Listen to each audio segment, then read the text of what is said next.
May psychopath dito. Kung si Arman nga yun o ibang tao, hindi pa natin alam. Pero tama na tuklasan ni Cardo. Mayroong nagsabotahe sa kotse. Hindi na ako makapag-isip. Mabuti pa matulog na ako. Dito ka ba matutulog? Oo. Mapilit kasi si Kulot eh. Sabi niya gusto niya ako makita pagising niya. At hindi ako makatanggi. Good night. Good night.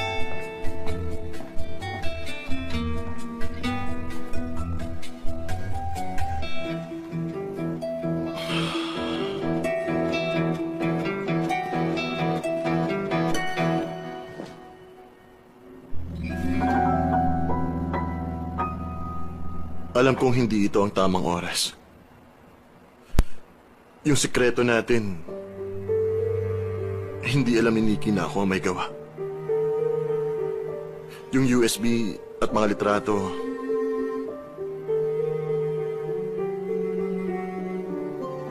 hindi mo ba sasabihin sa kanya?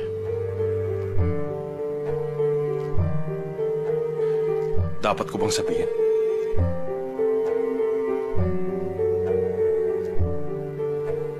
Hindi makabubuti. Sigurado mag-iiba ang tingin niya sa akin. Alam ko.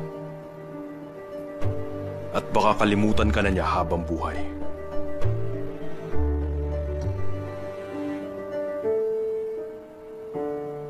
Hindi ko inisip na gawin ang bagay na yon. Hindi ako ganon.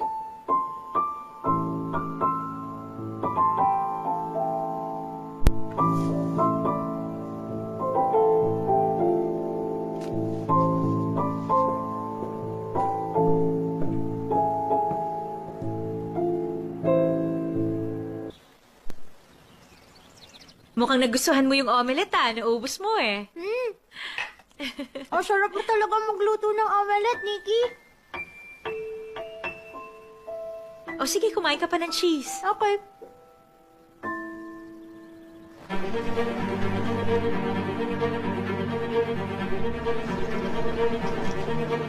Sir Jerry, pwede ko ba kayong makausap?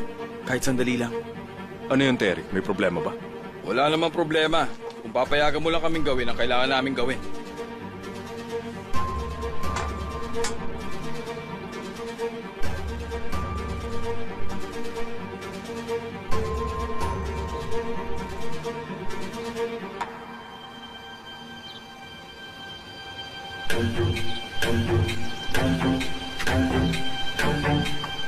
Ano bang kailangan niyong gawin?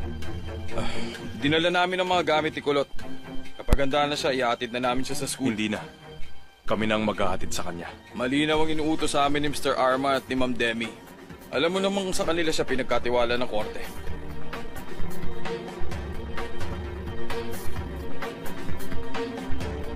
Sabihin mo sa mga amo mo, malapit ko nang mabawi sa kanilang custody. Babalik si Kulot sa tunay niyang tahanan. Kami na ang maghahatid sa kanya sa eskwelahan at dito rin siya matutulog mamaya. O sige, sasabihin ko yan kina Mr. Arman at Ma'am Demi. Siguraduhin mo. Halika na.